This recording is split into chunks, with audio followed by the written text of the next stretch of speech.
kill the beat. I don't know who, somebody need to hear this. Y'all don't speak Hebrew, that's Yiddish. How the fuck you try to label us anti-Semitic? We the Israelites, blacks, native Hispanics. The Germans getting locked up for the Holocaust. Meanwhile, black people still up in the Holocaust. 100 million of us died in the transatlantic. 6 million died, y'all want the world to never forget it. You can never be a Jew, you a Ashkenaz. This ain't a star dum-dum, a gun that would die. Yeah, Yeezy told the truth and got ostracized. Not one person in the Bible had on a yarmulke. We were slaves in America like we was in Egypt. Y'all don't even fit the curses in the Torah neither. Y'all was blind to the truth, I had to make it clear. How Jerusalem, your land, your people came from Europe. That was 1947, your menorah got 9 sticks, it's really only 7. Yeah, it's us against the world, Armageddon. This what happened when you inherit lies from your ancestors. Y'all the synagogue of Satan with them black hats. Your whole nation sitting ducks, Aflacs. Bunch of thieves and culture vultures, ain't nothing kosher. To tell the truth, you vagabonds don't have a culture. Macedonia, Alexander and Philip, you a convert, so tell me, how the fuck is you Israel? That don't make you the people just cause you live there. Why my people can't hate your people like y'all hate Hitler? All the prophets was black and was called nigga. Y'all don't even fit the description that's in the scriptures. Abraham, all the way down to Jacob, we the real Jews. Y'all don't study Christ, y'all follow the Talmud. Keep it real, yeah, let's keep it real. Cold hard truth, it give you chills. Say y'all Jewish cause y'all ain't really them. About to do them like Hammond, this the Feast of Purim. UPK undefeated, this an easy win. We was born fighting, y'all the evil twin. Jacob took hold of his heel, then out came his little red bastard, they kosher deals. It's only 12 tribes, y'all tryna make it 13. Esau despised his birthright, the Lord cursed him. He ain't the devil, who is? I'm still searching. Ask your rabbi, why he give them babies herpes? I don't know what's worse, that or you claiming that you a Maccabee. I'm about to cancel, everybody try to cancel ye. I ain't afraid to speak, this what I do. They riding to the core, I'm just judging them by their fruit. Cause they ain't suffering curses. If I was carnal, I promise I'd punch you in person. I know this an uncomfortable subject. They making millions off our culture and black people suffering from it. Yeah, they don't believe in Christ, they the Antichrist. Make a living off of niggas, they a parasite. I ain't afraid to tell the truth, niggas terrified. I'm about to go DEFCON 4, I ain't satisfied. That is proof. That is absolute proof that they know we are the real Jews. That's absolute proof. Now you got the records. Go find me a white Jew on any archaeology in Egypt anywhere. You will never find a piece of archaeology with white people as slaves in Egypt. So don't tell me that they were slaves and it's their identity, and they know it. And I know the blasphemy of them which say they are Jews. They are not. The Lord knows the blasphemy of you so-called white people that say you are Jews and you are not Jews. You are not the people of the law. You are not God's chosen people. God's chosen people are living in the ghettos of America. God's chosen people are in poverty and depression in the streets of America. God's chosen people are walking around in America with no identity. That's where God's chosen people are.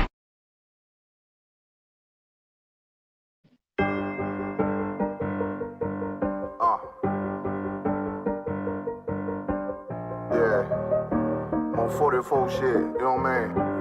Busy man.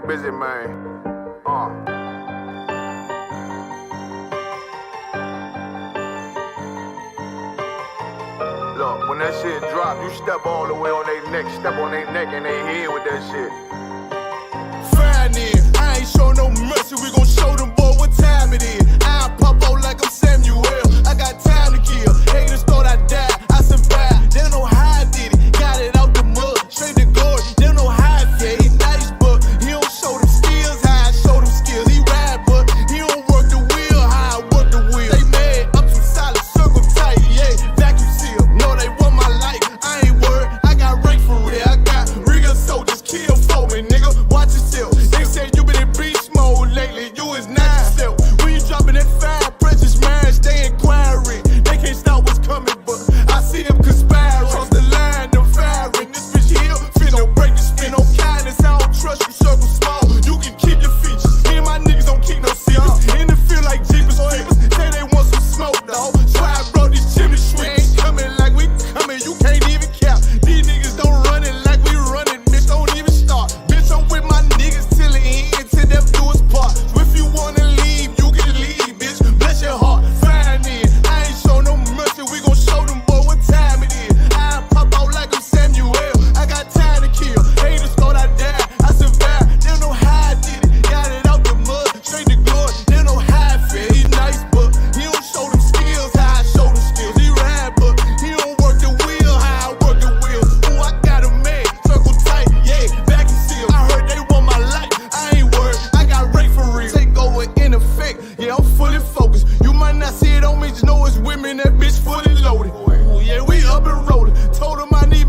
I'ma school them niggas like they baby Jody. Got it out the dust, now I'm too clean, don't know why they hate me. What you want out life, dog? Guns and butter, baby boy. You PK top, dog. Certified road runner. I'ma turn that econ line van to a damn tank. I got choppers stashed in that attic like they Air Frank. They had that shit on lock till I snapped on them like bolt cutters. You cannot play both sides, gotta choose your colors. See him throwing that one up with that W, that's my blood, bro. Fine in. I ain't show no mercy, I'm gon' show them boy what time it is. I pop out like I'm Samuel. I got time to kill. Haters thought I died, I survived. They don't know how I did it. Got it out the dust, straight to glory. They don't know how I feel. He's nice, but he don't show the skills how I show the skills. He ride, but he don't work the wheel how I work the wheel. Ooh, I got it made, circle tight, yeah, back and seal. Said they want my life, I ain't worried, I got Ray for real. Shalom Israel. Shalom Israel. And when I mean Israel, I'm talking about Shalom Israel. And when I mean Israel, I'm talking about the Black, Hispanic, and Native Indians. The Lord's 54th annual Passover is going down again this year, sundown, April 1st at 500 South Salisbury Street in Raleigh, North Carolina at the Downtown Conventional Center. It's got enough room for all of us. The Lord's 54th annual Passover. Last year, brothers and sisters showed up from all over the world, rocking ancient garments and glorious apparel in order to serve the Most High in Christ. Now, it's that time again. Commander General Yohana's putting out the decree for all brothers and sisters to show up sundown, April 1st in Raleigh, North Carolina. But before then, Thursday, it's going down at the Durham Armory, our annual all-black party. Last year was also the Hebrew Academy graduation dinner.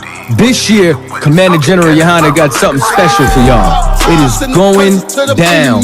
What's happening? A full-blown Hebrew concert featuring Shar, UPK Natazal, Kwarak Ice. This is not something you want to miss. Join us at the Sheridan in Raleigh, the hotel right downtown. It's at 421 South Salisbury. The Passover is right up the block at the convention center, literally within walking distance. Make sure you pull up. Make sure that you do your due diligence because rooms are going fast and they are limited this weekend. You understand? We have months in advance of preparation. Do not wait till the last minute to get your room. The Lord's 54th annual Passover, Saturday, April 1st in Raleigh, North Carolina. Join us there. It's about time, send the curses to them enemies.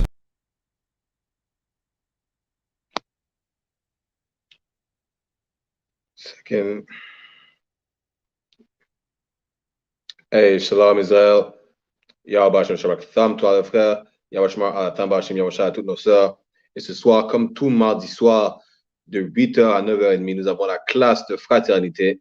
Vous comprenez, enseignée par moi-même, officier de 500 bars, qui est là avec le ISPK, qui se traduit ainsi. The Israelite School of Universal Practical Knowledge, ou en français, l'école israélite de la connaissance universelle et pratique. Vous comprenez, qui a été fondée à One West, 125e rue, Harlem, New York, sous la gouvernance du commandant général Yana. Et ce soir, le sujet de la classe est un sujet assez controversé en 2023 pour tous ceux qui sont habitués à se mélanger entre toutes nations et ainsi de suite. C'est un sujet assez controversé. Le sujet est que le mariage interracial ou les relations interraciales sont un péché. Vous comprenez? Et on voit que le Seigneur n'aime pas qu'on se mélange aux autres nations, que ce soit pour les marier et ainsi de suite, faire des enfants avec. Vous comprenez? Le Seigneur déteste ça. Vous comprenez? On pourrait même dire que c'est une abomination. Vous comprenez? Le Seigneur est dégoûté par ce qu'on fait. Parce qu'on veut se prendre une femme blanche ou une femme chinoise, vous comprenez? Parce qu'on veut prendre une femme qui n'est pas de notre nation. Et pour les sœurs qui veulent prendre un homme qui n'est pas de leur nation, vous comprenez? Le Seigneur déteste ça. Ok, on va voir ça aujourd'hui. Comment le rêve de Martin Luther King est la raison pour laquelle tout négro latino-amérindien vit dans un cauchemar en ce moment. Vous comprenez? Martin Luther King, il n'a pas marché dans les rues et il ne s'est pas battu pour le droit des Noirs. C'est ça que nous, ça qu'on pense, ça qu'on nous apprend, ça qu'on pense. Alors que quand on regarde, quand on fait votre recherche par rapport à qu'est-ce que Martin Luther King, quel était son but exactement, vous comprenez? Vous allez comprendre que Martin Luther King, tout ce qu'il voulait, c'était pouvoir coucher avec des femmes blanches, sans qu'on puisse rien lui dire après ça. Vous comprenez? C'est tout ce qu'il voulait. Martin Luther King, tout ce qu'il voulait faire, c'est avoir des orgies avec nos oppresseurs. C'est même prouvé, c'est même documenté que c'est ça que Martin Luther King faisait. Vous comprenez? C'est tout ce que Martin Luther King voulait. Martin Luther King nous a fait faire des compromis. Il disait that little white boys and little white girls will be joining hands with little black boys and little black girls. Il disait que les petits-enfants, les jeunes garçons blancs, les jeunes petites filles blanches vont se joindre et tenir la main aux jeunes garçons noirs, aux jeunes filles noires. Mais ce slogan qu'il disait, juste parce qu'il voulait coucher avec des femmes blanches. C'est aussi simple que ça. Et Martin Luther King était un chrétien ou un baptiste, catholique, chrétien, baptiste, c'est la même chose. Vous comprenez? Et vous allez voir que c'est l'une des raisons pour laquelle il ne fallait même pas le suivre non plus. Parce qu'il ne sait pas de quoi il parlait. C'était un menteur. Vous comprenez? Il vous a fait vous joindre à votre oppresseur. Même pendant ces derniers jours, il a même admis que son rêve était un cauchemar et qu'il avait intégré son peuple dans une maison en feu. Pourquoi? Parce qu'il savait qu'aujourd'hui, même avec les soi-disant droits civils, vous comprenez, la situation des négros amérindiens ne changerait jamais. Ça allait empirer. Vous comprenez? Se joindre aux autres nations, ça juste empire notre situation. C'est tout ce que ça fait. Et ça montre même que vous n'aimez même pas votre peuple, que vous n'aimez même pas vous-même. Au lieu de prendre une belle sœur noire comme vous, une latino-amérindienne, vous allez aller marier la fille de votre oppresseur, la fille du maître. Vous allez marier des béquets. Vous allez marier une sœur noire. Au lieu de prendre une négresse comme femme, vous allez marier des béquets. Et ça montre exactement comment vous pensez. Ça montre comment vous êtes à l'intérieur. Ça montre à quel point vous détestez votre peuple. Vous vous aimez même pas vous-même. Vous comprenez?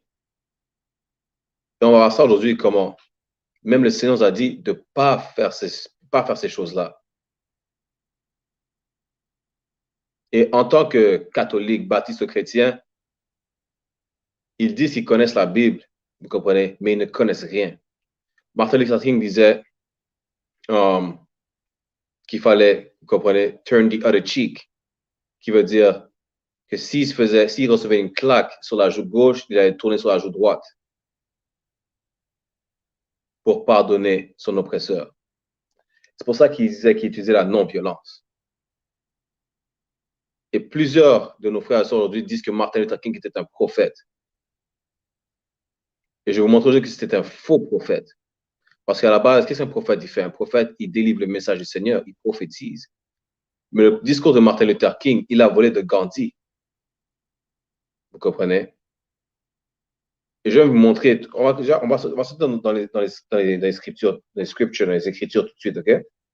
On va aller dans Jean chapitre 4, verset 22. Je vais vous montrer comment Martin Luther King, tout chrétien, catholique ou baptiste, peu importe leur dénomination, ne connaissait même pas la Bible, ne connaissait même pas le message du Seigneur.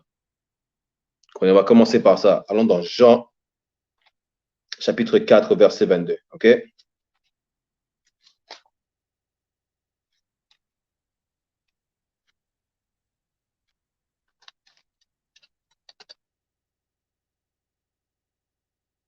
Donc, nous sommes dans Jean chapitre 4, verset 22. OK? Et ça lit. Vous adorez ce que vous ne connaissez pas. Vous comprenez? Ils adorent, ils vénèrent ce qu'ils ne connaissent pas. Ils disent qu'ils connaissent la Bible, mais ils ne connaissent pas la Bible. Vous comprenez? Et ça vous montre même qu'ils ne connaissent pas la Bible. C'est soi-disant chrétien, catholique, vous comprenez, ou baptiste. peu importe votre dénomination. Je vous montre que vous ne connaissez pas la Bible. Ça dit ici dans le livre de Jean, dans le Nouveau Testament même, comprenez, la partie de la Bible que les chrétiens faut comme s'ils connaissent. Ils disent que l'Ancien Testament n'est pas valide, donc ils suivent le Nouveau. Dans le Nouveau Testament, ça leur explique qu'ils ne connaissent rien du tout. Comprenez? Continuez à lire. Donc, Jean chapitre 4, verset 22. Vous adorez ce que vous ne connaissez pas.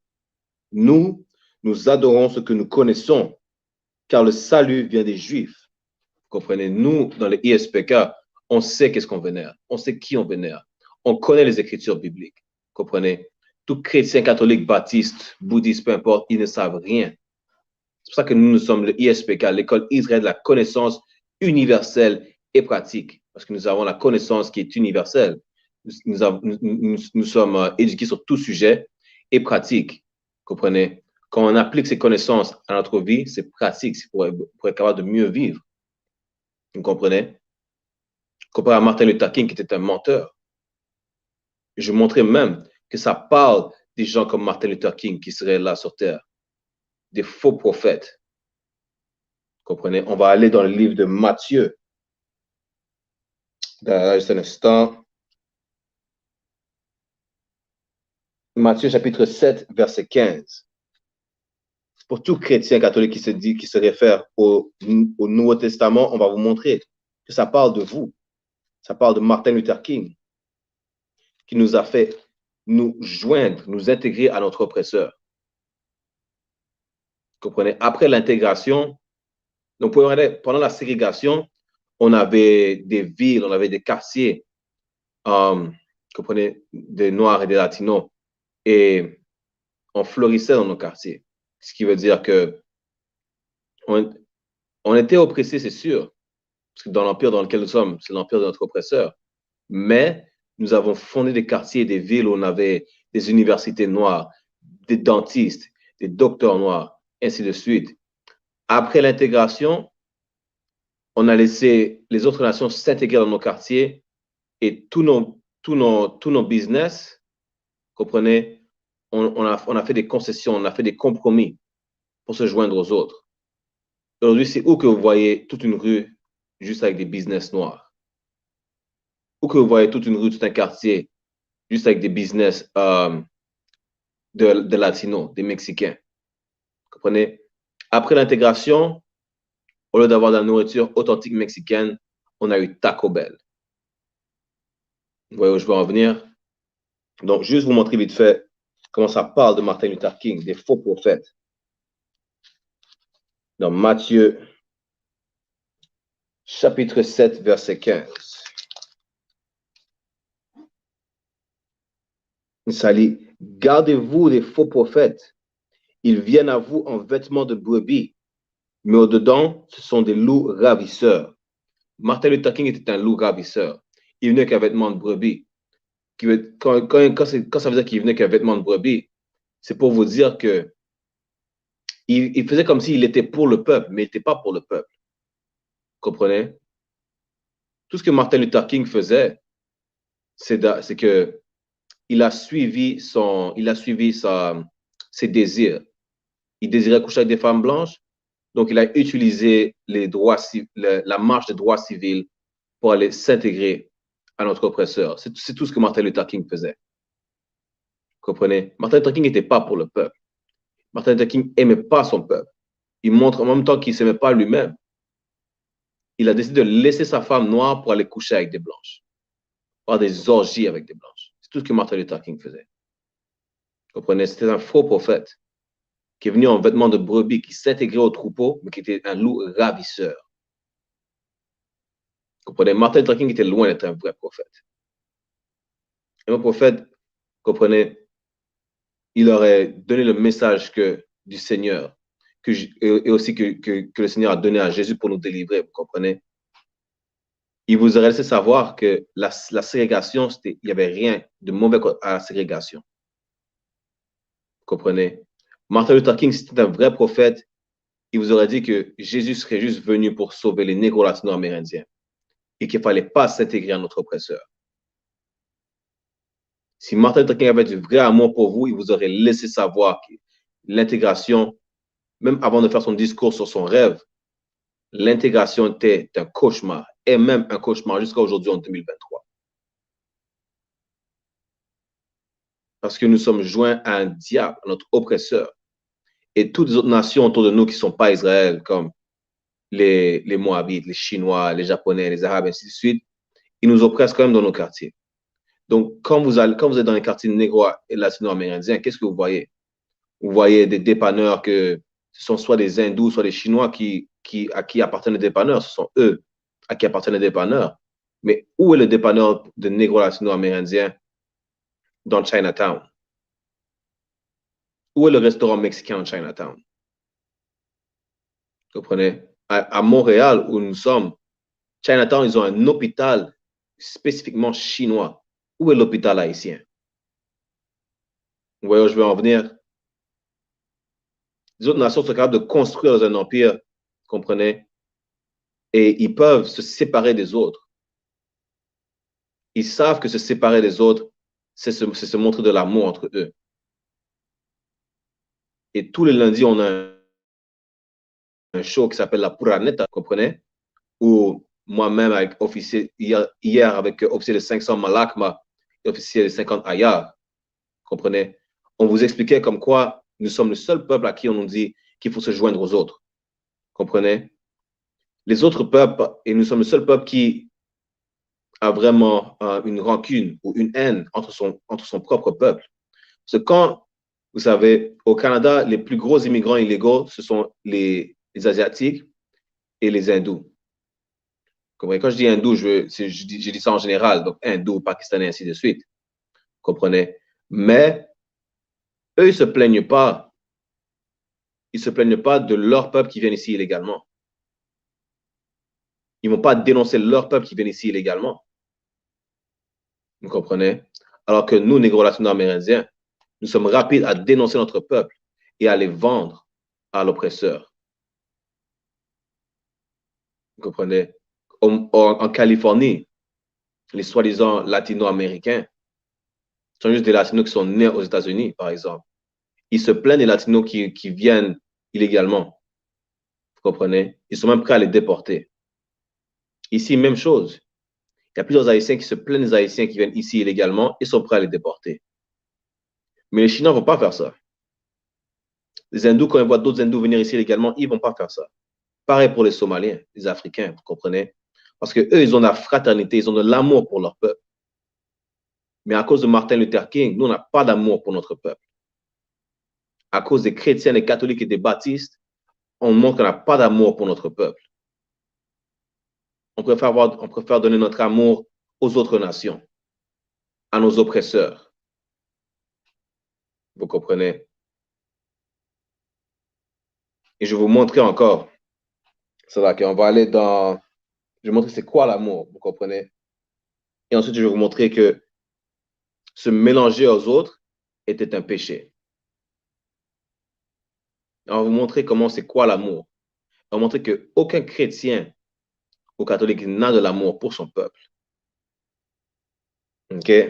On va aller dans 1er Jean, chapitre 5, verset 3.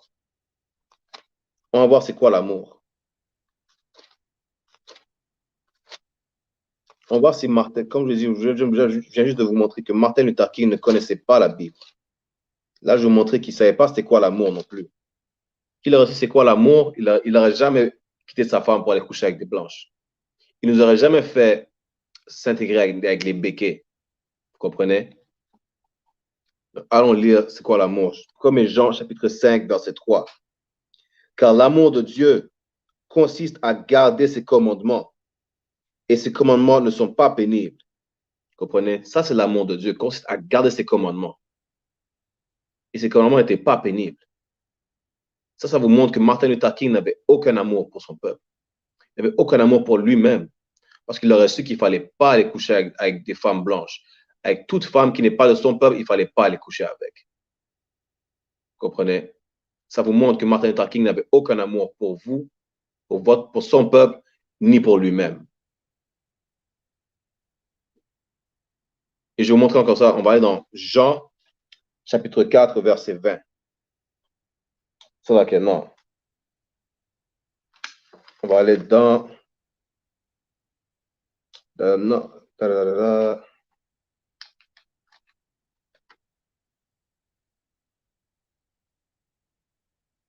On va aller dans... Attendez-moi juste un instant.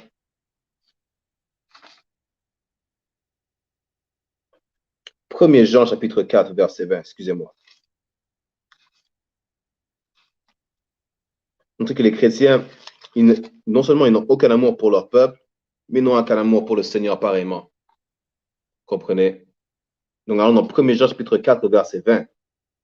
Si quelqu'un dit « j'aime Dieu » et qu'il haït son frère, c'est un menteur, car celui-ci n'aime pas son frère qu'il voit. Comment peut-il aimer Dieu qu'il ne voit pas? Vous comprenez? Martin Luther King était un faux prophète, était un menteur, et les menteurs sont des pécheurs. Vous comprenez? Martin Luther King n'aimait pas son peuple. C'était un chrétien, un catholique ou un baptiste, peu importe la dénomination qui se donne. Ça vous montre que eux, ils n'aiment pas Dieu. Pourquoi? Parce qu'ils préfèrent leur oppresseur. Alors que c'est un commandement d'aimer son frère. Si vous dites que vous aimez Dieu, que vous haïssez votre frère, vous êtes un menteur. Vous n'aimez pas Dieu. Vous comprenez? C'est aussi simple que ça. Donc là, je vais vous montrer comme quoi. D'abord, je vais vous montrer qu'il fallait s'aimer les uns les autres, que c'était un commandement. Okay? Et ensuite, je vais vous montrer comment le Seigneur a dit qu'il ne fallait pas marier d'autres femmes ou pour une sœur de marier d'autres hommes de notre nation, d'autres nations. Il fallait juste rester entre nous. Vous comprenez? On va aller dans Lévitique, chapitre 19, verset 18. On va vous montrer qu'il fallait s'aimer les uns les autres. Je vais vous montrer dans l'Ancien Testament à la base et dans le Nouveau. Tout ça pour vous dire que le Nouveau Testament, il suit l'Ancien Testament. Pour tout chrétien ignorant. Et comme mon frère officier de Mille Adayar le dit bien lui-même, les chrétiens sont des crétins. OK? Donc, allons dans Lévitique chapitre 19, verset 18. Ça lit, « Tu ne vengeras point et tu ne garderas point de rancune contre les enfants de ton peuple. Tu aimeras ton prochain comme toi-même. Je suis l'Éternel. » Vous comprenez? C'est un commandement d'aimer son prochain comme nous-mêmes. Et tout chrétien vont dire, oui, ça veut dire qu'il faut aimer toutes les nations. Non, parce que regardez, je vais vous donner la bonne traduction. Parce que quand on le lit en français, ce n'est pas la meilleure traduction. Donc, je vais vous lire à partir du King James et je vais vous lire ça veut dire quoi aimer son prochain. Je vais vous donner la définition, d'accord? Donc, dans le King James, on va aller dans Leviticus, chapter 19, verse 18, right?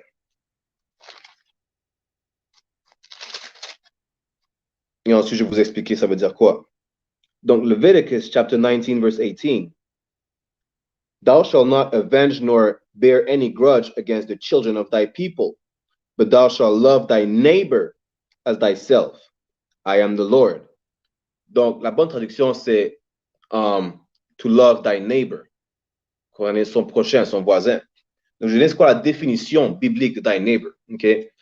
Ici, on a le Zondervan Compact Bible Dictionary. Okay? Qui vous explique les définitions de mots trouvés à travers la Bible. Donc, on va aller voir c'est de quoi neighbor. C'est quoi aimer son prochain. Okay? Donc, neighbor. Commandments 6 to 10 deal with duties towards one's neighbor. In the Old Testament, neighbor meant one who lived nearby, a fellow Israelite. Vous comprenez? Donc, c'est quoi un fellow Israelite? Ça veut dire que votre neighbor, que votre voisin, votre prochain, c'est un autre Israélite. Ça ne veut pas dire aimer les fils et les filles du maître. Ça ne veut pas dire aimer les béquets. Ça ne veut pas dire aller aimer les Asiatiques. Comprenez, donner votre amour aux autres peuples. Ça veut dire garder votre amour, comprenez, pour votre peuple. Et Martin Luther King, s'il connaissait la Bible, vous comprenez, il vous aurait laissé savoir qu'il ne fallait pas donner votre amour, il ne fallait pas s'intégrer aux autres nations. Vous comprenez? Ça vous montre encore qu'aucun chrétien ne connaît la Bible et que ce sont des menteurs. Vous pouvez aller dire à votre pasteur que ISPK a dit que ce sont tous des menteurs, que moi-même, officier 500 Barakia là, je dis que votre pasteur est un menteur. Vous comprenez? Ici, on continue à lire, ça dit, in the New Testament, a neighbor referred to anyone for whom Christ died for whom Christ died. Vous comprenez? Dans le Nouveau Testament, ça dit que neighbor, votre prochain, c'est pour toute personne pour qui Christ est mort. Vous comprenez? Donc, on va aller encore voir pour qui Christ est mort. OK? On va aller voir pour qui Christ va revenir. Comme ça, on va voir qui est votre prochain. OK? Et tout catholique, chrétien, baptiste vont dire, oh, mais parce qu'on lit de l'Ancien Testament, c'est pas valide. Mais je vais vous lire dans le Nouveau Testament, okay, qu'il faut quand même aimer son prochain. Et on va voir qui est votre prochain. Que je viens de vous lire que votre prochain ou votre neighbor, c'est une personne pour qui Christ est mort. Et on va voir de qui ça parle. OK? D'abord, on va aller dans Marc, chapitre 12. Non, c'est là.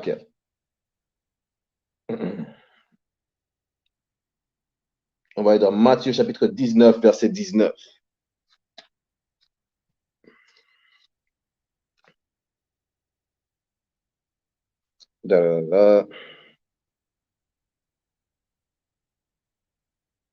Non, on peut regarder. On va aller dans Marc, chapitre 12, verset 28, OK?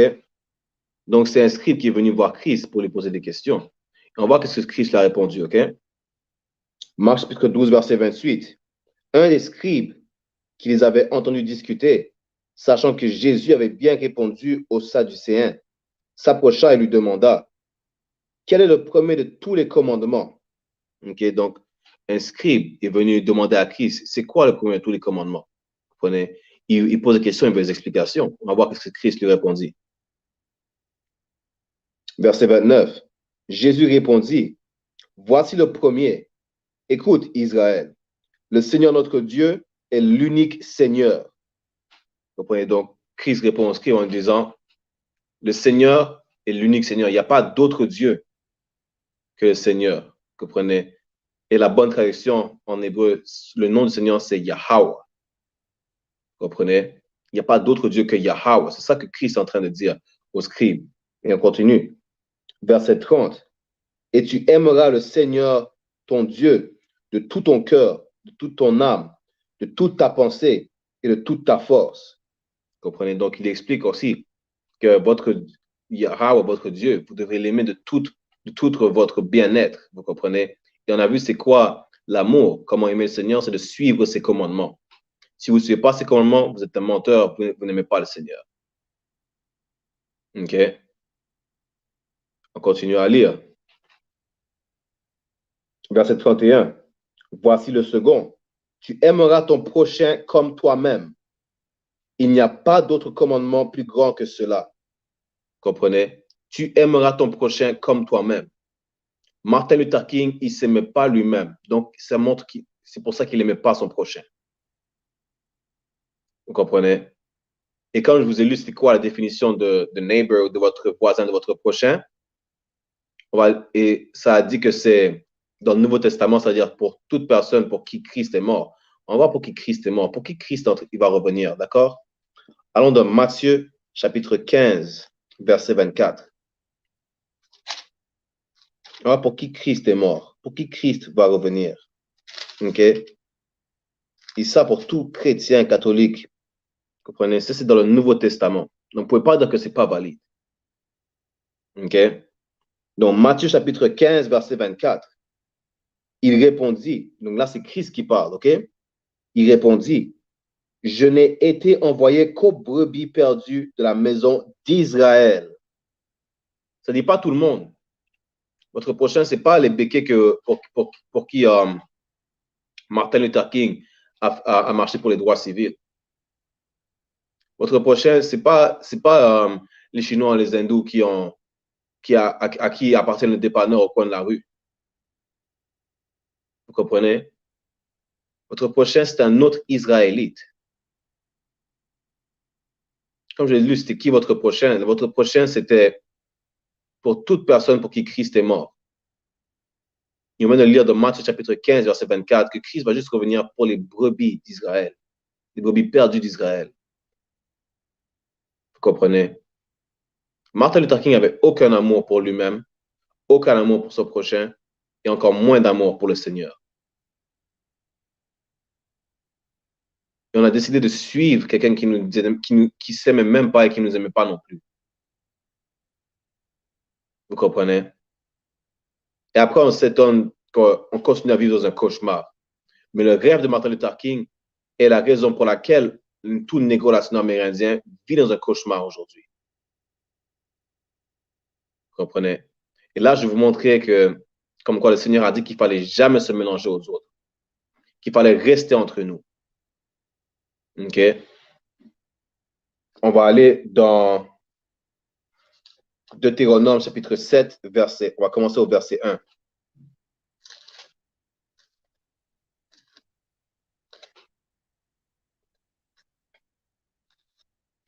Deutéronome chapitre 7, verset 1. Ça dit, lorsque l'Éternel, ton Dieu, t'aura fait entrer dans le pays dont tu vas prendre possession et qu'il chassera devant toi beaucoup de nations, les Étiens, les Girgasiens, les Amoréens, les Cananéens, les Phérésiens, les Héviens et les Jébusiens, 7 nations plus nombreuses et plus puissantes que toi. Donc là, je vous explique comme quoi c'était que le Seigneur allait nous donner un territoire comme possession. OK? Il allait s'occuper, on va dire ça comme ça, OK? S'occuper des autres nations. OK? Il allait nous délivrer ces nations dans nos mains.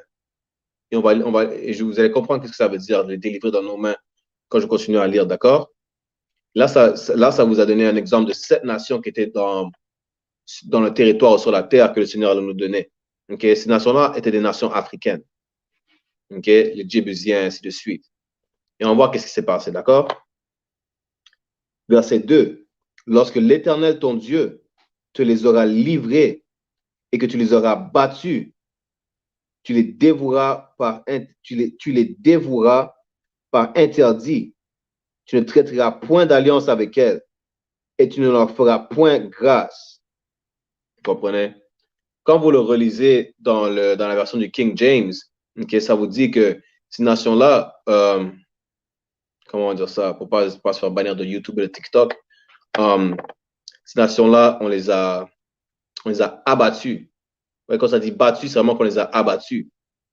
Vous comprenez? Pourquoi? Parce que le Seigneur nous a dit de le faire pour qu'on puisse prendre possession du territoire qu'il allait nous donner.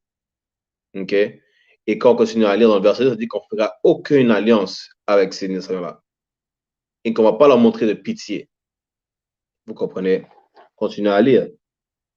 Tu ne contracteras point de mariage avec ces peuples. Tu ne donneras point tes filles à leurs fils et tu ne prendras point leurs filles pour tes fils. Vous comprenez? Dieu a dit qu'il ne faut pas marier les autres peuples. On vient de le lire dans le verset 3, dans Deutéronome chapitre 7, verset 3. Dieu a dit qu'il ne fallait pas marier les autres peuples. Vous comprenez? Ça vous montre que Martin Luther King était un hypocrite. Comme tout chrétien et catholique, vous comprenez, qui font comme s'ils connaissent la Bible, mais qui vont marier d'autres nations que leur propre peuple. Vous comprenez? Ils ne savent pas ce qu'ils vénèrent. Non, c'est qu'est-ce qu'on vénère. Ça dit dans Deutéronome chapitre 7, verset 3, qu'il ne fallait pas marier les autres peuples. Il ne fallait pas donner nos filles à leurs fils, ni prendre leurs filles pour nos fils. C'est aussi simple que ça. Vous comprenez? On va vous lire même pourquoi il ne fallait pas le faire non plus. Premièrement, pourquoi il ne fallait pas le faire? Parce que le Seigneur a dit de ne pas le faire. Mais deuxièmement, le Seigneur vous explique même pourquoi il ne veut pas que vous le fassiez non plus. Pas parce que seulement il vous dit de ne pas le faire. Ça, c'est la raison numéro 1 qu'il ne faut pas faire quelque chose. Parce que le Seigneur ne veut pas que vous le fassiez.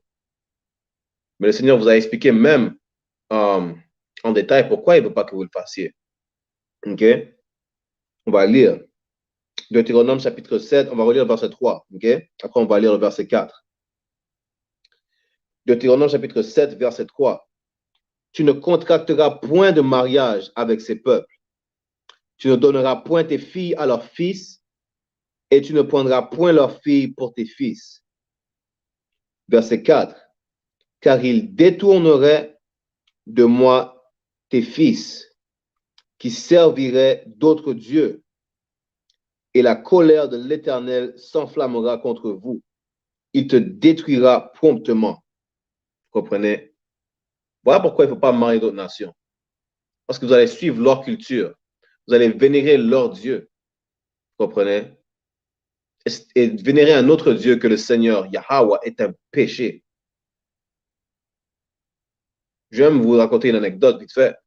La première fois que je suis allé à Toronto, j'étais avec officier de 1000 Adaya, officier, dans ce temps-là, c'était officier de 500 Zabadia, qui est aujourd'hui de 1000 Zabadia. Vous comprenez? Dans ce temps-là, officier de 500 Shariawan était officier de 50 Shariawan. J'étais un trooper avec Satan. Vous comprenez? Donc, nous sommes allés dans un bar.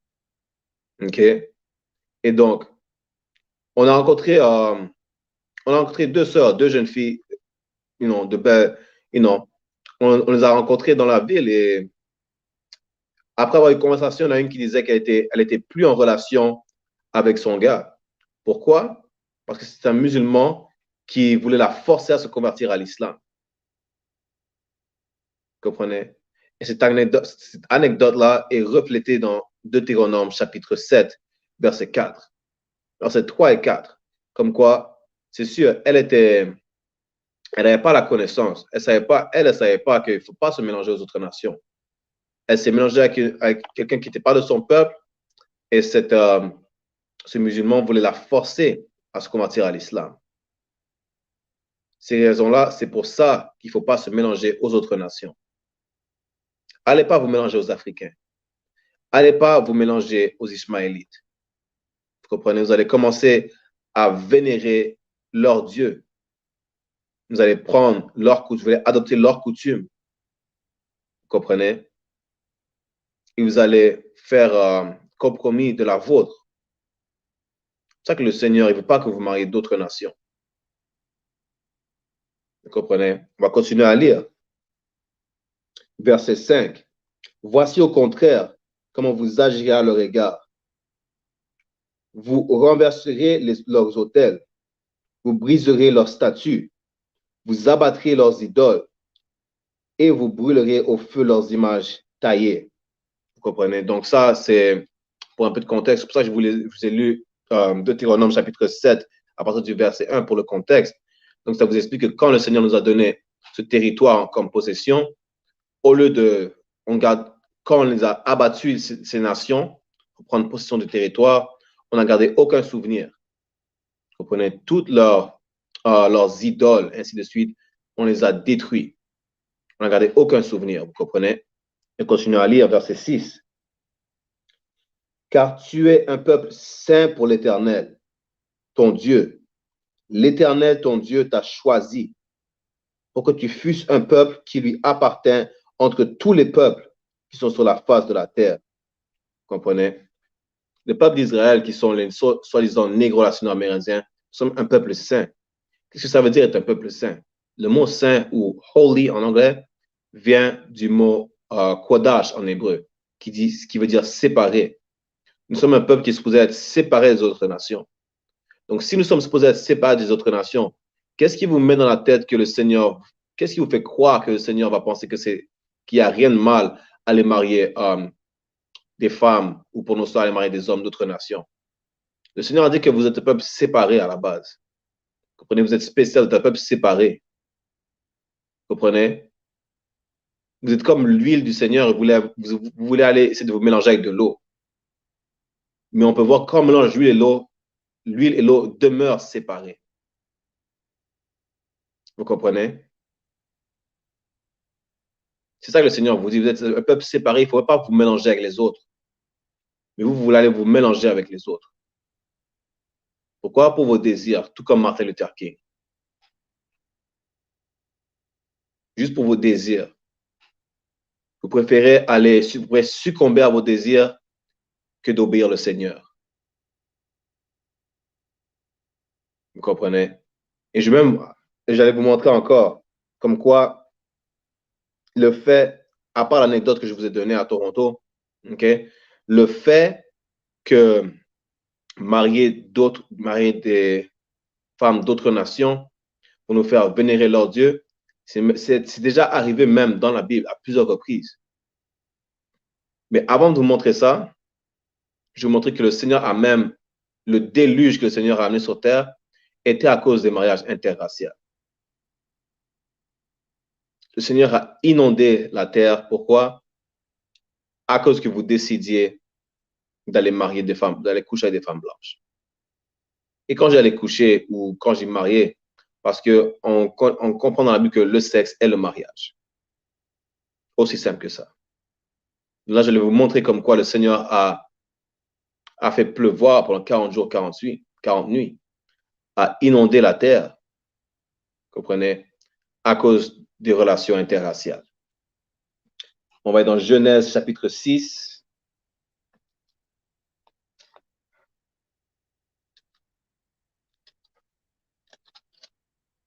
On va commencer au verset 1.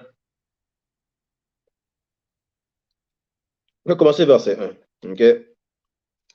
Donc, on va lire Genèse chapitre 6, verset 1. Lorsque les hommes eurent commencé à se multiplier sur la face de la terre et que des filles leur furent nées, verset 2, les fils de Dieu virent que les filles des hommes étaient belles et ils en prirent pour femmes parmi toutes celles qui choisirent, c'est laquelle. Donc, je vais vous expliquer ça partie par partie, OK? Parce que les chrétiens, okay, ils veulent toujours faire comme si le christianisme ou le catholicisme, c'est un conte de fées. Ils vont faire croire que les fils de Dieu étaient, comme par exemple des demi-dieux, ou étaient des êtres surhumains qui sont venus sur terre et ont couché avec des femmes humaines. Vous comprenez? Mais c'est pas de ça que ça parle.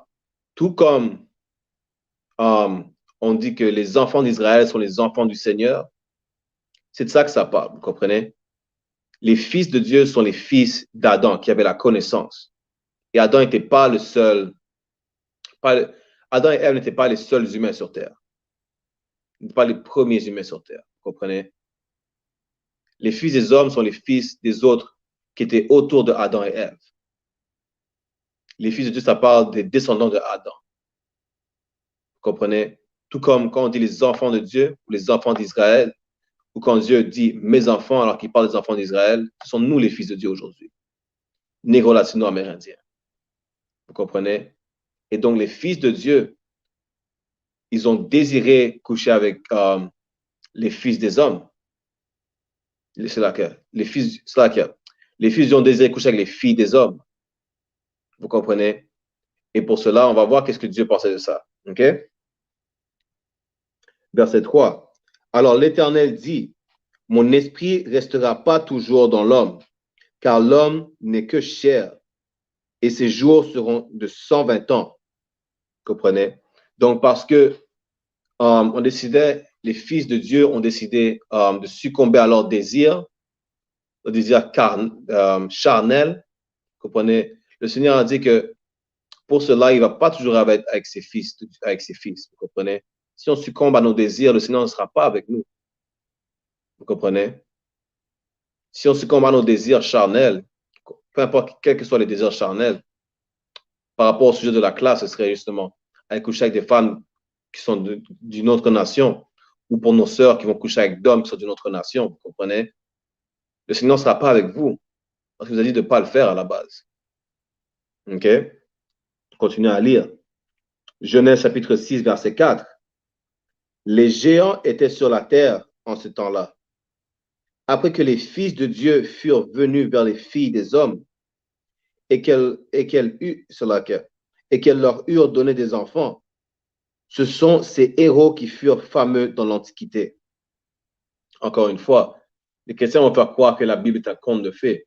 Quand ça parle de géants, ça parle pas littéralement d'un géant comme vous voyez dans les films, par exemple.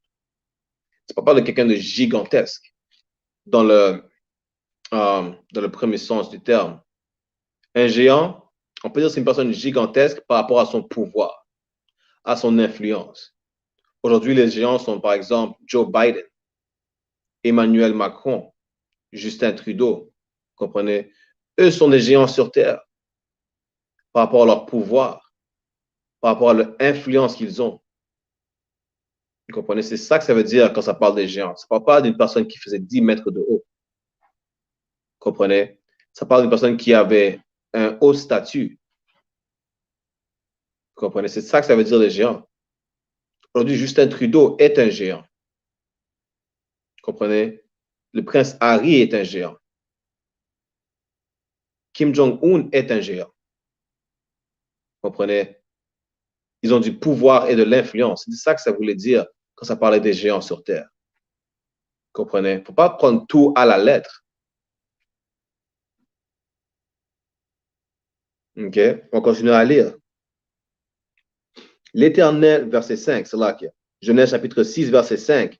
L'Éternel vit que la méchanceté des hommes était grande sur la terre et que toutes les pensées de leur cœur se portaient chaque jour uniquement vers le mal. L'Éternel se repentit, verset 6. L'Éternel se repentit d'avoir fait l'homme sur la terre et il fut affligé en son cœur. Vous comprenez? L'Éternel a regretté d'avoir créé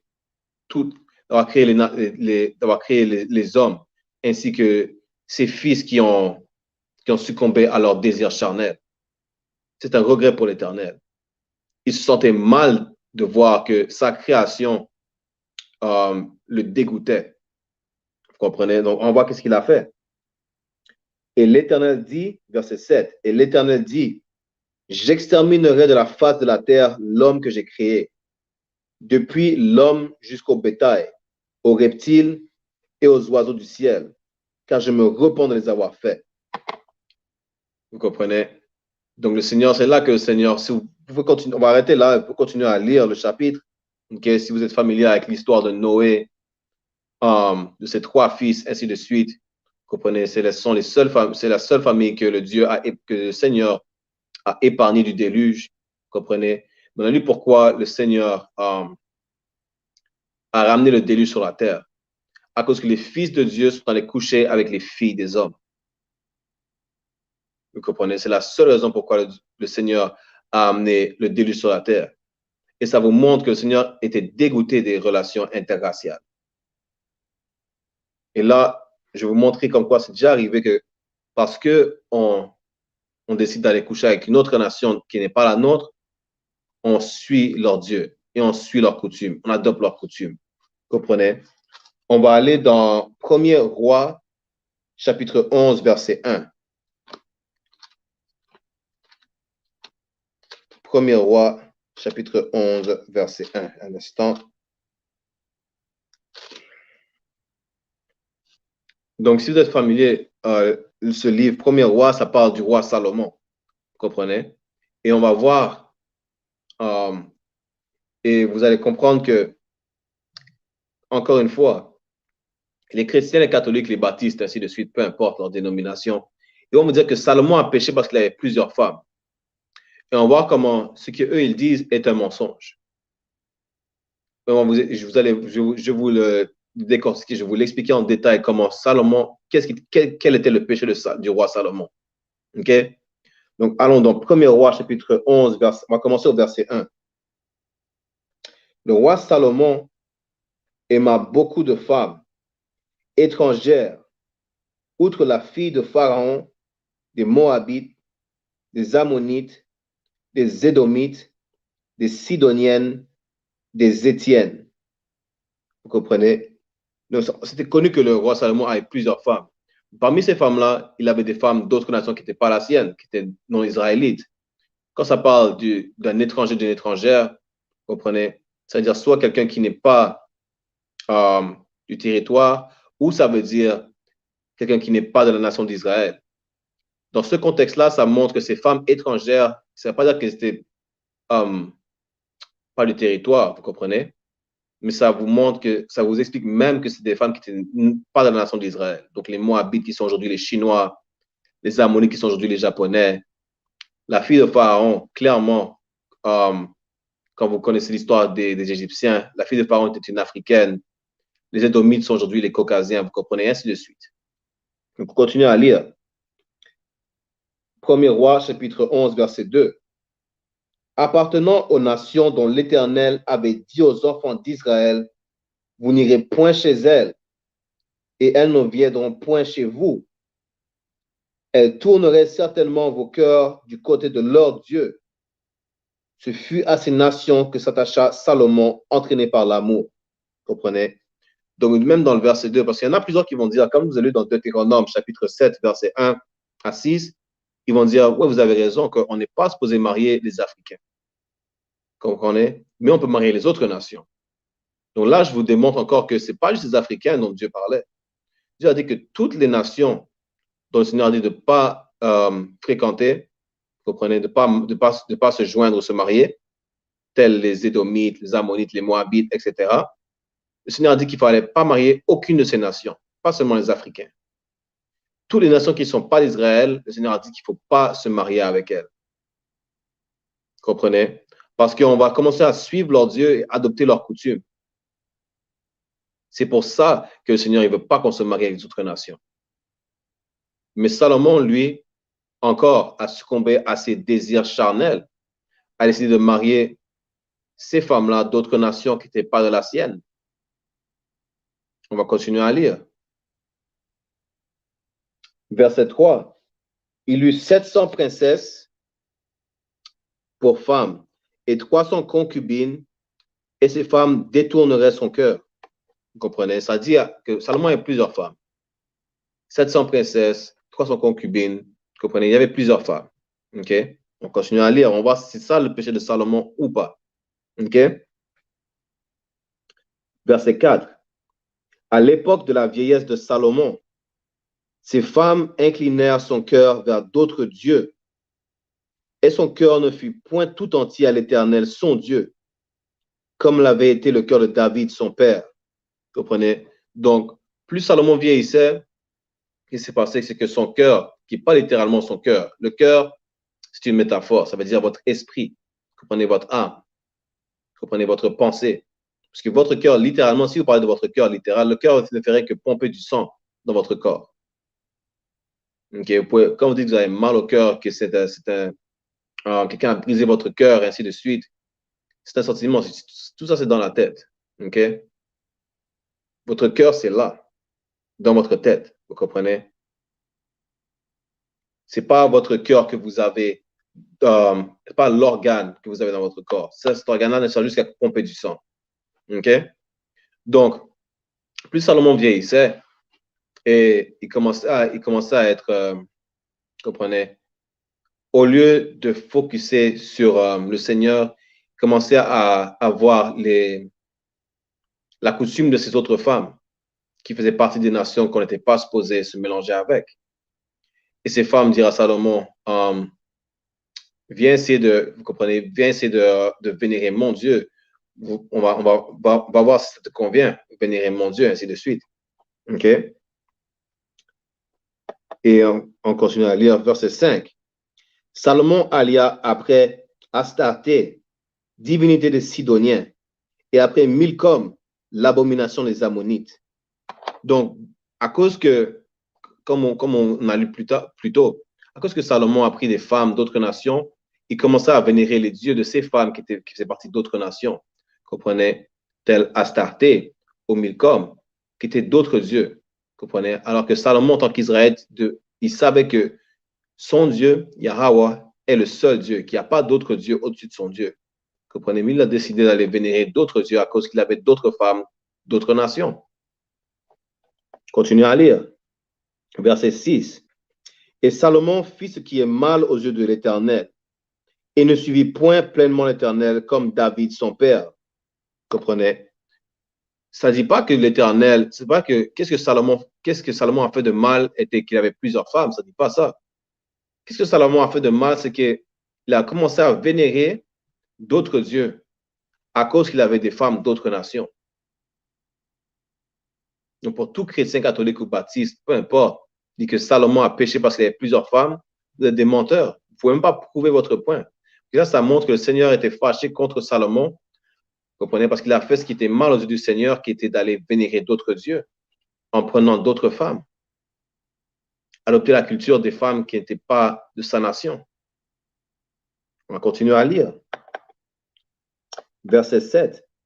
Alors Salomon bâtit sur la montagne qui est en face de Jérusalem un haut lieu pour Kémosh, l'abomination de Moab, et pour Moloch, l'abomination des fils d'Ammon. Verset 8. Et il fit ainsi pour toutes ces femmes étrangères qui offraient des parfums et des sacrifices à leurs dieux. Comprenez? Donc, pour toutes ces femmes qui n'étaient pas dans la nation d'Israël, il est parti vénérer leurs dieux. Vous comprenez? C'est ça que ça vous dit. Que ce soit des dieux africains, des dieux chinois, des dieux japonais, peu importe. Vous comprenez? Il est parti vénérer les dieux qui n'étaient pas les siens. Pour toute femme qu'il avait.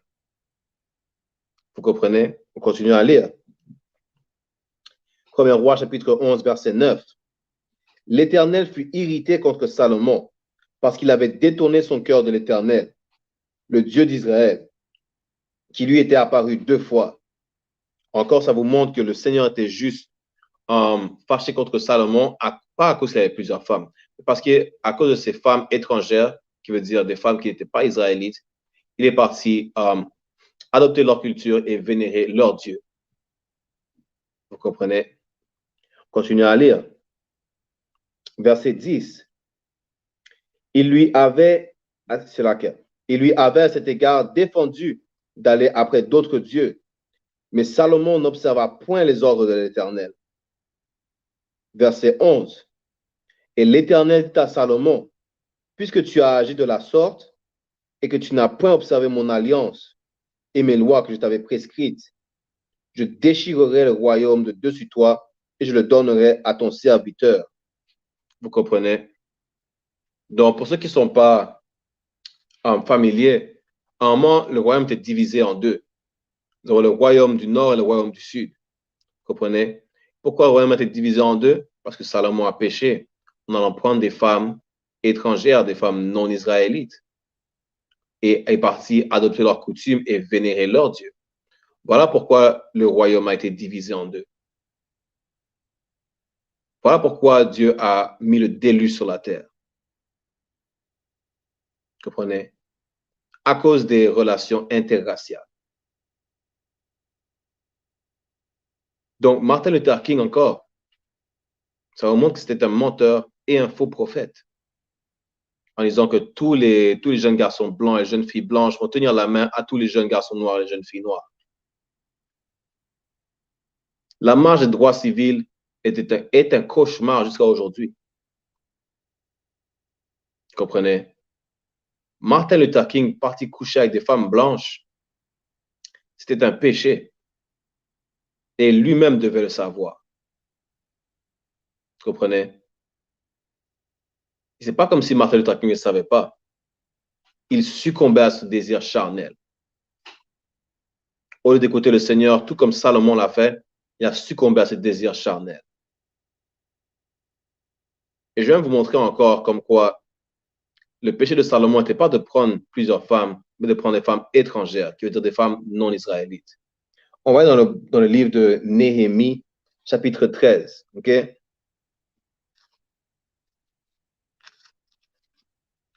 Néhémie, chapitre 13.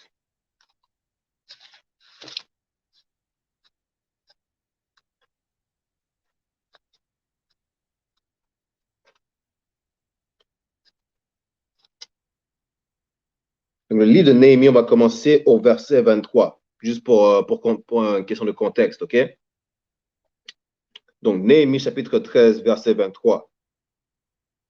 À cette même époque, je vis des Juifs qui avaient pris des femmes asdodiennes, ammonites, moabites.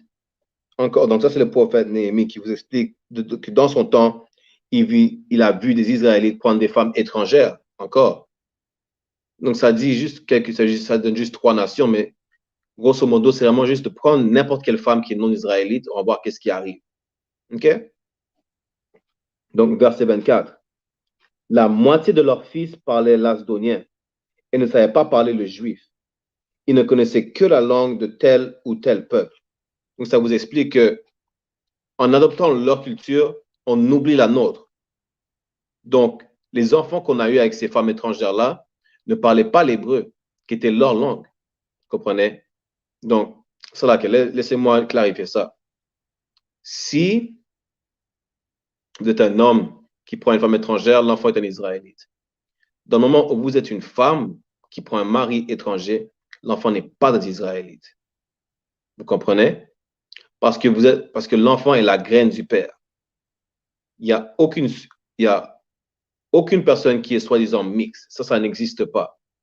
Vous comprenez? Ça vient de l'oppresseur. Vous comprenez? Cette théorie-là d'être mixé, d'être un mélange de deux nations différentes, ça vient de l'oppresseur. Vous êtes la graine de votre père. Vous comprenez? Donc, c'est pour ça que ça dit les fils ne parlaient pas leur langue. Vous comprenez? Donc, dans le moment où vous vous mariez avec une femme qui était étrangère, l'enfant n'allait pas parler la langue de son père. Pourquoi? Parce que vous avez décidé d'adopter leur culture. Donc, l'enfant, à ce moment-là, au lieu de parler hébreu, il allait parler chinois, par exemple. Vous comprenez? On continue à lire. Verset 25. Je leur fis des réprimandes et je les maudis. J'en frappai quelques-uns. Je leur arrachai les cheveux et je les fis jurer au nom de Dieu en disant, vous ne donnerez pas vos filles à leurs fils et vous ne prendrez leurs filles ni pour vos fils ni pour vous. Vous comprenez? Donc, le prophète Néhémie était, comment dire, dans le sens, on va dire ça comme ça, ok? Qui aime bien châtie bien. Ok? C'est un prophète qui faisait le travail du Seigneur. Qui aime bien châtie bien. Ok? Il nous a fait comprendre qu'il ne fallait pas prendre leurs filles pour nos fils, ok? Ni prendre leurs fils pour nos filles. Ça, encore, ça parle du mariage interracial. Vous comprenez? On continue à lire. Verset 26. N'est-ce pas en cela qu'a péché Salomon, roi d'Israël? Il n'y avait point de roi semblable à lui parmi la multitude des nations. Il était aimé de son Dieu, et Dieu l'avait établi roi sur tout Israël. Néanmoins, les femmes étrangères l'entraînèrent aussi dans le péché. Vous comprenez? Il n'y a jamais eu d'autre roi comme le roi Salomon.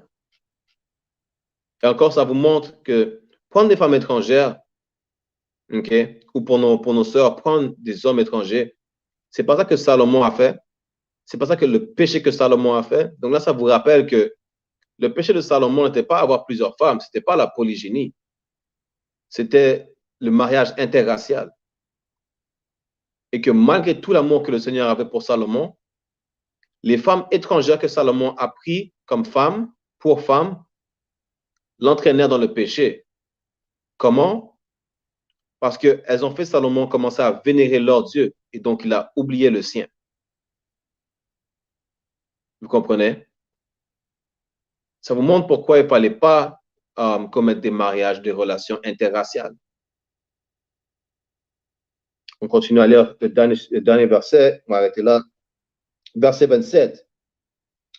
Faut-il donc apprendre à votre sujet que vous commettez un aussi grand crime et que vous péchez contre notre Dieu en prenant des femmes étrangères? Donc, ça vous dit encore, ça vous rappelle que prendre des femmes étrangères, comprenez, ou peu importe le mariage interracial, comprenez, c'est un péché contre Dieu. C'est écrit juste là. OK? C'est un péché contre Dieu. Mais qu'est-ce que Martin Luther King va vous dire? Qu'est-ce que les chrétiens vont vous dire? Que la loi a été abolie. Donc, ils peuvent commettre ce péché qui n'est plus un péché contre Dieu.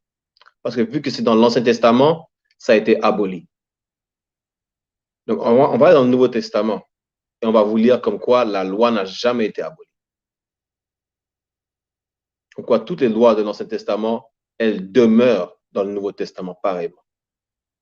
OK? On va aller dans On va aller dans Matthieu chapitre 5, verset 17. OK? Parce qu'ils aiment ça dire que la loi a été abolie, l'Ancien Testament a été aboli, donc ils disent que l'Ancien Testament n'est plus valide. OK? Je vais vous montrer que le Nouveau Testament, qui pour les chrétiens et les catholiques est le livre valide, OK? Que ça dit que la loi n'a jamais été abolie. On va aller dans Matthieu chapitre 5, verset 17. Donc là, c'est Christ qui parle, OK? Et ça lit. Matthieu chapitre 5, verset 17. Ne croyez pas que je sois venu pour abolir la loi ou les prophètes. Je suis venu non pour abolir, mais pour accomplir. Vous comprenez? Jésus vous dit que la loi n'a jamais été terminée. La loi n'a jamais été abolie. La loi, les commandements que le Seigneur nous a donnés n'ont jamais changé. Vous comprenez? Et ça voulait savoir comment les chrétiens, les catholiques sont vraiment des hypocrites. Pourquoi? Parce que pour eux, la loi a été abolie que dans ce qui leur arrange. Juste parce qu'ils veulent manger du porc. Juste parce qu'ils veulent coucher avec des femmes qui ne sont pas de leur nation. Juste parce qu'ils veulent manger des crevettes, des huîtres. Juste parce qu'ils veulent fumer. Vous comprenez? Ça, Jésus-Christ est en train de dire que la loi n'a jamais été abolie. Si la loi aurait été abolie, donc ça a été OK de prendre la vie de quelqu'un. Vous comprenez? Les chrétiens vont vous dire que la loi a été abolie seulement parce qu'ils sont dégueulasses, parce que ce sont des pédophiles, parce que ce sont des meurtriers. Vous comprenez? Voilà, et ainsi de suite. Parce que ce sont des pécheurs. Grosso modo, parce que ce sont des pécheurs. C'est pour ça qu'ils vont vous dire que la loi a été abolie. Vous comprenez? Mais on vient de vous lire dans Matthieu chapitre 5, verset 17, on va le relire. Encore, c'est Christ qui parle, OK? Matthieu chapitre 5, verset 17. Ne croyez pas que je sois venu pour abolir la loi ou les prophètes. Donc, arrêtez de faire la propagande que la loi a été abolie. Jésus-Christ a dit qu'il n'est pas venu pour abolir la loi, ni les prophètes. Il est en train de dire qu'il est venu pour l'accomplir, pour la compléter, pour être sûr que la loi est toujours is still in effect. La loi est toujours établie. Vous comprenez? Dans le Nouveau Testament, on ne peut toujours pas manger de porc. On ne peut toujours pas coucher avec une femme qui n'est pas de votre nation. Pas faire comme Martin Luther King, qui ne connaissait même pas la loi. Pas qu'il ne la connaissait pas, mais encore, il succombait à ses désirs charnels. Vous comprenez? Et le Seigneur, vraiment, ne pensez pas que parce que vous voyez d'autres nations le faire, vous pouvez le faire. Le Seigneur dit de ne pas suivre les autres nations. Que de toute façon, ces nations-là n'avaient même pas la loi. Vous comprenez? Donc, quand vous allez suivre des nations qui n'ont même pas la loi du Seigneur, qui n'ont même pas les commandements du Seigneur. Et ça, je vais vous lire, on va aller dans Proverbe, en fait. Comme quoi, le Seigneur dit de ne pas suivre les autres nations. On est supposé rester un peuple, nous sommes un peuple saint, qui veut dire qu'on est un peuple séparé. On n'est pas supposé se mélanger aux autres comme ça. OK? Martin Luther King a voulu juste... Martin Luther King a voulu se mélanger aux autres juste à cause de ses désirs charnels. Martin Luther King, encore, il n'aimait pas son peuple. Vous comprenez? Martin Luther King, son rêve était le rêve américain. Tous se mélanger entre nous, ainsi de suite. Alors qu'on n'est pas supposé suivre notre oppresseur. OK? C'est ça que Martin Luther King faisait. Juste un instant. On va lire ça tout de suite.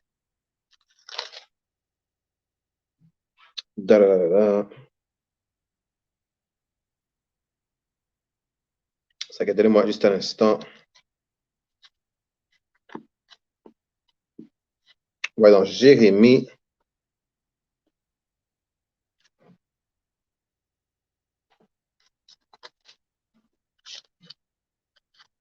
Jérémie, quel chapitre? Il me semble chapitre 10. OK. Donc, dans Jérémie chapitre 10, on va commencer au verset 1. D'accord? Écoutez la parole que l'Éternel vous adresse, maison d'Israël. Jérémie chapitre 10, verset 2. Ainsi parle l'Éternel. N'imitez pas la voix des nations et ne craignez pas les signes du ciel parce que les nations les craignent. Vous comprenez? Le Seigneur vous dit de ne pas imiter les autres nations.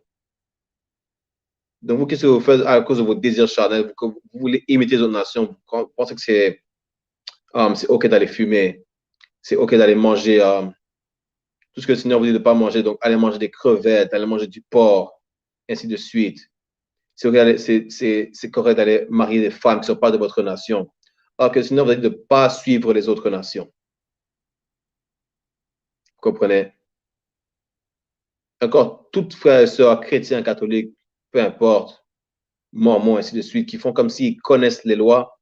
Ils ne connaissent pas les lois, ils ne connaissent pas la Bible, parce que le Seigneur a dit de ne pas suivre les autres nations, de ne pas suivre leurs coutumes, de ne pas vénérer leur Dieu. Mais c'est ça que vous faites.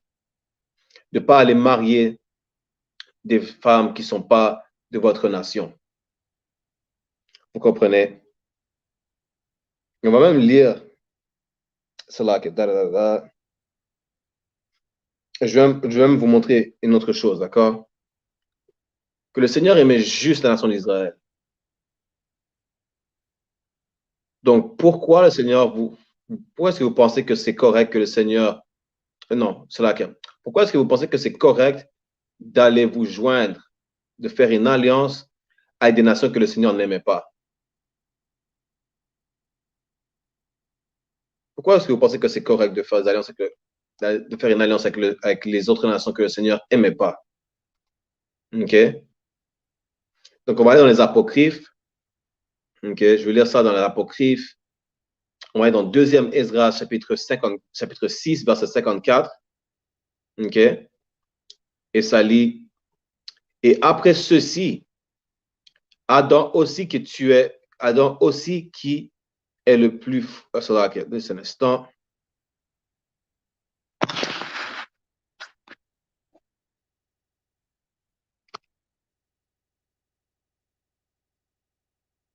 C'est là que. Une seconde.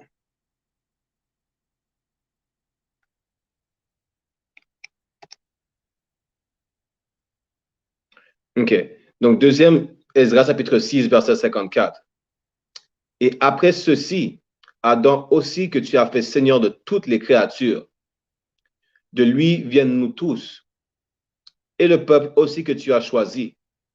Vous comprenez? C'est-à-dire que nous sommes tous venus d'Adam, et aussi le peuple que le Seigneur a choisi. Vous comprenez? Parce que le Seigneur, parmi tous les peuples, le Seigneur en a choisi un pour être son peuple. Vous comprenez? Pour être son peuple choisi. OK? On continue verset 56, on va descendre au verset 56. 2e Esdras, chapitre 6, verset 56. Et pour les autres peuples qui viennent aussi d'Adam, OK, juste un instant.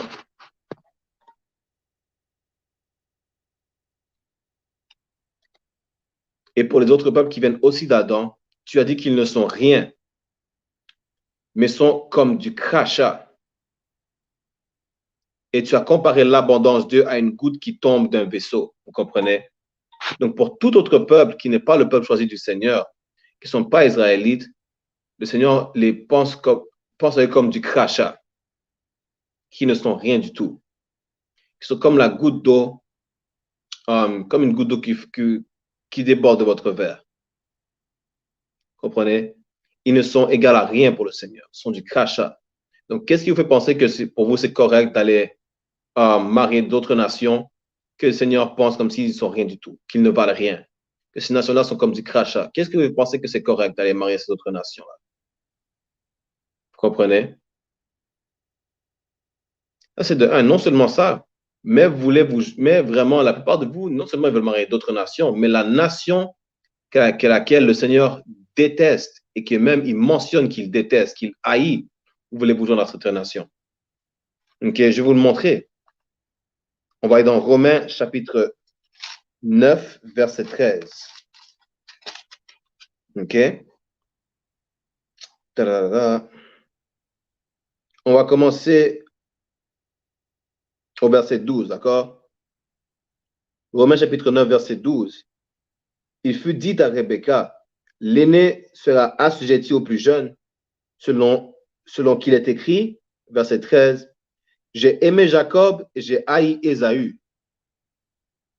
Donc, si n'est pas familier, quand ça parle de Jacob, Jacob qui est le, on va dire, père fondateur ou progéniteur, okay? C'est le progéniteur des 12 tribus d'Israël.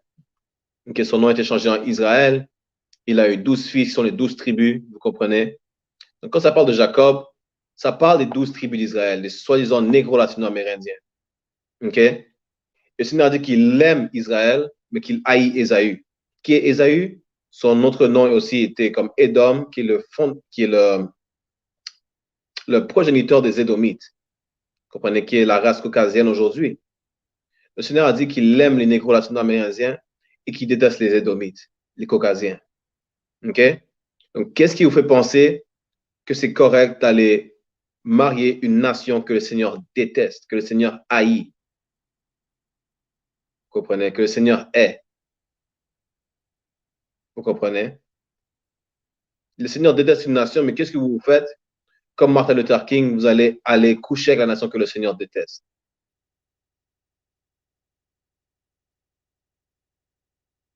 Comment est-ce que vous pouvez penser que ça fait du sens?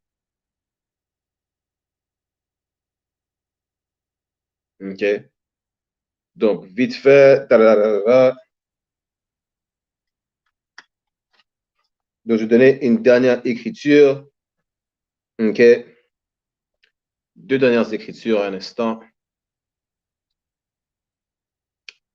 Parce que la classe va terminer tout de suite. Donc, on va aller encore dans l'apocryphe. Je vais vous montrer qu'à chacun, to each his own. Vous comprenez? À chacun son peuple. On va aller dans Ecclésiastique, chapitre 13, verset 15. Toute bête aime son semblable et tout homme aime son prochain. Vous comprenez? Comme je dis plus tôt dans la classe, les autres nations telles que les Asiatiques, les Hindous, ainsi de suite, ou même les Ukrainiens, peu importe, quand ils ont leur peuple qui viennent au Canada, aux États-Unis, en France, peu importe, ils viennent de façon illégale, ok? Eux, ils tournent la tête de l'autre côté. Ils font comme s'ils ne savaient pas. Ils ne vont jamais dénoncer leur peuple ou faire en sorte qu'ils soient déportés, vous comprenez? Parce que tout homme aime son prochain, tout comme toute bête aime son semblable. Vous comprenez? Verset 16. Toute chair se conjugue selon son espèce et un homme s'attachera à son pareil. Vous comprenez? C'est pour ça que les nations telles que les Asiatiques, ok, ils ne veulent pas que leur fille va marier quelqu'un qui n'est pas chinois. Vous comprenez? Ils ne veulent pas que leur fille marie quelqu'un qui n'est pas asiatique. Pourquoi? Parce qu'un homme s'attachera à son pareil. Vous comprenez? Donc, il y en a qui vont juste aller marier d'autres nations, c'est sûr, mais eux, ils n'ont pas les lois du Seigneur. Mais ils vont quand même aimer leur peuple. Vous comprenez? Ils ne vont jamais dénoncer leur peuple. Ils vont toujours montrer de la fraternité entre leur peuple, entre eux. Vous comprenez? C'est ça l'amour. À chacun son chez soi. OK? Je vais lire une dernière écriture pour vous. Donnez-moi un instant. On va aller dans Sophonie, chapitre 2, verset 1. OK?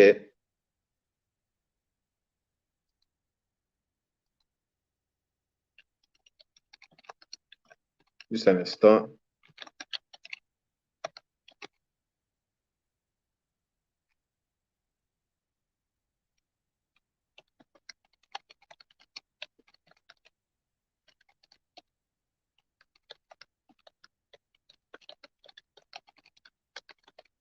Donc, parce que ce n'est pas la meilleure traduction qu'on a en français, je vais vous le lire à partir du King James.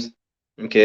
Sophonie, chapitre 2, verset 1, ça dit « Rassemblez-vous, oui, rassemblez-vous, ô nations non désirées. » Comprenez? Le Seigneur dit aux négro-latino-amérindiens qu'il faut se rassembler. OK? Il ne faut pas aller se mélanger aux autres nations. Il dit qu'il faut se rassembler. Maintenant, laissez-moi juste clarifier quelque chose. Dans le cas où vous êtes un homme, par exemple, ensuite qui apprend qu'il ne faut pas qu'il se mélange aux autres nations, mais vous avez déjà une femme, par exemple, une femme chinoise ou une femme blanche, OK? N'allez pas juste jeter votre femme, OK? Puis aller en prendre une autre. Juste gardez-la. Allez juste vous prendre une autre femme, une deuxième ou troisième, mais assurez-vous que c'est une femme de la même nation que vous.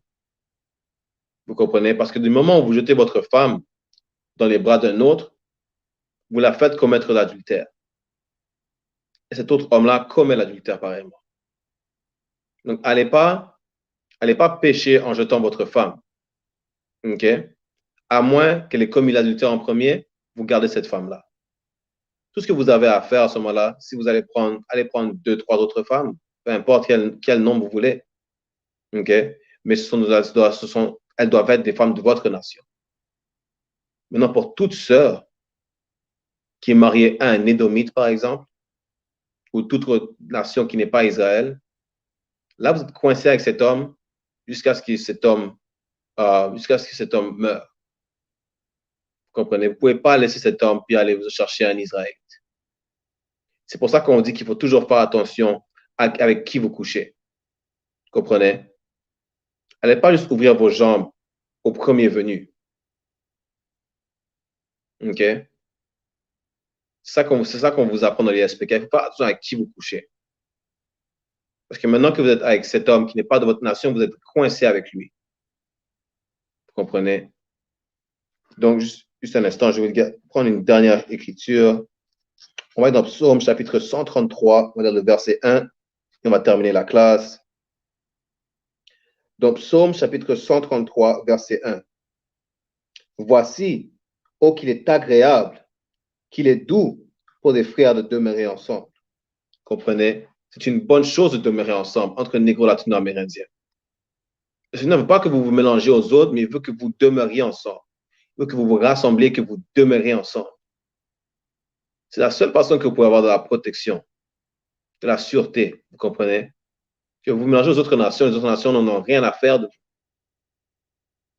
Ce n'est pas leur problème que si vous êtes marié à quelqu'un de leur nation, ils n'en ont rien à faire de vous. Vous comprenez? Ils vont vous laisser pour mort, ils vont vous laisser crever de faim. Vous comprenez? Ils vont juste s'occuper de leurs, alors que vous devez vous occuper des vôtres. C'est ça que le Seigneur dit. Rassemblez-vous, nations non désirées, et demeurez ensemble. De demeurer ensemble est une bonne chose. C'est agréable, c'est doux, c'est une bonne chose. C'est ça que le Seigneur vous dit. OK? Avec ça, on va terminer la classe de fraternité ici. OK? Demain, nous avons la classe de loi avec officier de 1000 Adayar, sur ISPK Canada, ISPK Québec. Ce samedi, comme tous les samedis, nous avons la classe de Scripture Breakdown où on vous explique les Écritures. Venez ramener toutes vos questions sur ISPK Canada, sur YouTube, Facebook, ISPK Québec. Nous sommes aussi sur TikTok, No Cowards Canada. Vous comprenez? Ou ISPK, Canada, ISPK _Canada sur TikTok. Vous comprenez? Nous avons le Passover. Okay? Le Passover cette année, c'est à Raleigh, en Caroline du Nord. Okay? Tout négro latino-amérindien descendant du côté de leur père est invité à se rassembler au Passover. Tout comme on vient de le lire dans Sophonie chapitre 2, verset 1, il faut se rassembler ensemble. Comprenez? Vous allez voir de la vraie fraternité comme vous n'avez jamais vu auparavant. OK? Avec ça, je vous vois la semaine prochaine pour la classe de fraternité. La semaine prochaine, ça va être en anglais.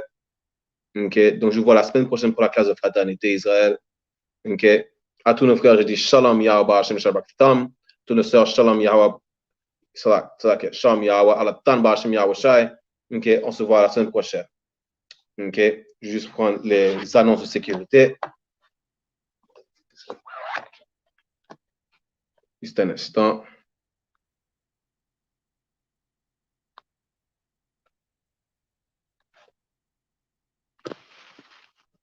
OK. Donc, ISPK, les annonces de sécurité. Nous sommes le ISPK, commencé à One West, 125e rue, Harlem, New York. Les règles pour les nouveaux frères et nouvelles sœurs.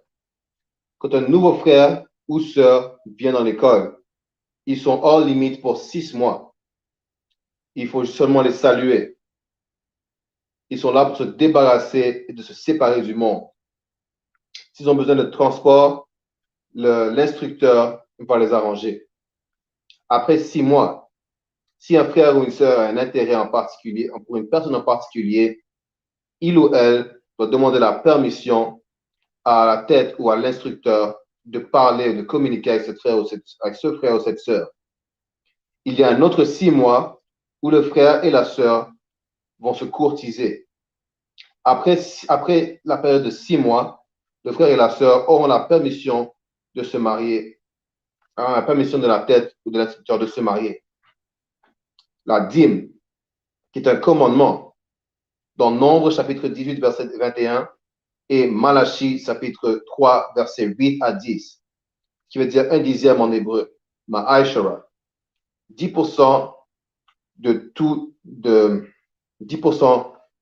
que vous obtiendrez, comprenez, tout ce que vous obtiendrez à partir du Seigneur, ok, donnez au département de trésorerie ou à l'instructeur, ok, le fonds des prêtres, qui est une offrande non mandatoire, ok, non mandatoire.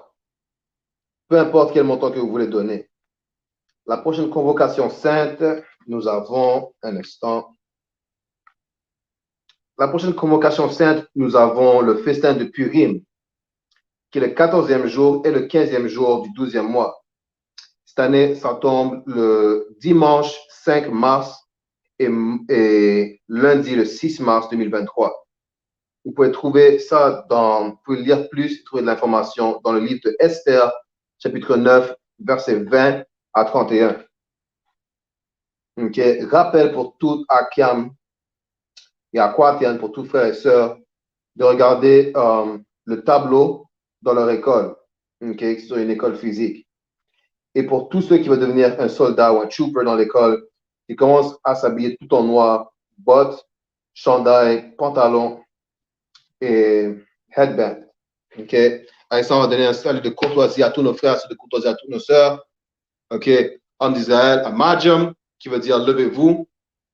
Ok, Israël, Amadjam Shabbat. Amadjam, Barak, Yahweh Hashem Yahushai Barakatham. Et Jamata, qui veut dire descendez vos mains. Ok, on va donner un salut de courtoisie à toutes nos sœurs. En Israël, d'abord, Israël, Amadjam, levez-vous. Sar, qui veut dire tournez-vous, donc tournez-vous vers toutes les sœurs que vous avez, si vous avez une sœur dans votre présence, ok, on va donner un salut de courtoisie à nos sœurs, Amadjam Shabbat, Amadjam, Barak, Yahweh Shamar, Alatan Bashem Yahushai, et Jamata, qui veut dire descendre vos mains, la classe est terminée. À la semaine prochaine, Israël.